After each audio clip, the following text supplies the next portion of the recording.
Now let's get to Catherine Cook. Catherine, you spoke with a geology professor, and I know after today's quake, some people really wondered if it was a precursor to the big one. Christine, they say that's not necessarily true. The regions are connected to two different fault zones. However, it is a critical reminder to be prepared for a big earthquake here, which they say could happen anytime. The number one thing is this is a reminder that we live in earthquake country and that everybody needs to be prepared. Geology professor Scott Burns on why Portlanders should care about Thursday's 7.0 earthquake off the Northern California coast. It happened in the Mendocino Fault Zone, the most seismically active part of California.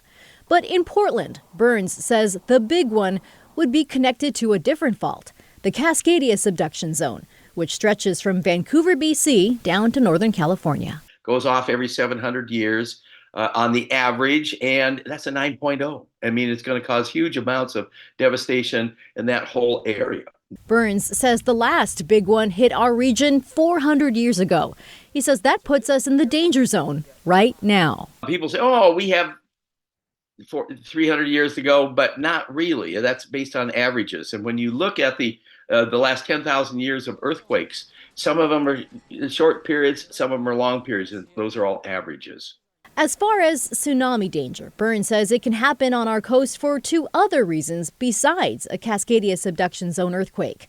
Seismic activity in Alaska topping magnitude 7 and activity over magnitude 8 in Japan. Take the earthquake that hit Japan in 2011. It generated a tsunami wave that hit parts of the Oregon coast, even damaging a marina in Brookings. And in 1964, an earthquake in Alaska caused 30 to 50-foot tsunami waves in Seaside and Cannon Beach. Fortunately, that didn't happen here this week. But this is a great opportunity to look at how we respond to these no-notice events like tsunamis and earthquakes. Althea Rizzo is Geological Hazards Coordinator at the Oregon Department of Emergency Management. She says on Thursday, state and local agencies did well in alerting people of evacuation notices. They responded exactly how they're supposed to respond, proactively and getting people to safety as quickly as possible. State safety officials want people to look at their new Be 2 Weeks Ready program. It's a toolkit designed to help prepare for survival after natural disasters, from storing food and water to planning for waste, hygiene, and shelter. Professor Burns hopes everyone takes it seriously, especially after this wake-up call. When the big one happens, it's not if, it's when, we want everybody to be prepared. The more prepared we are, the less damage and the quicker the recovery is going to be.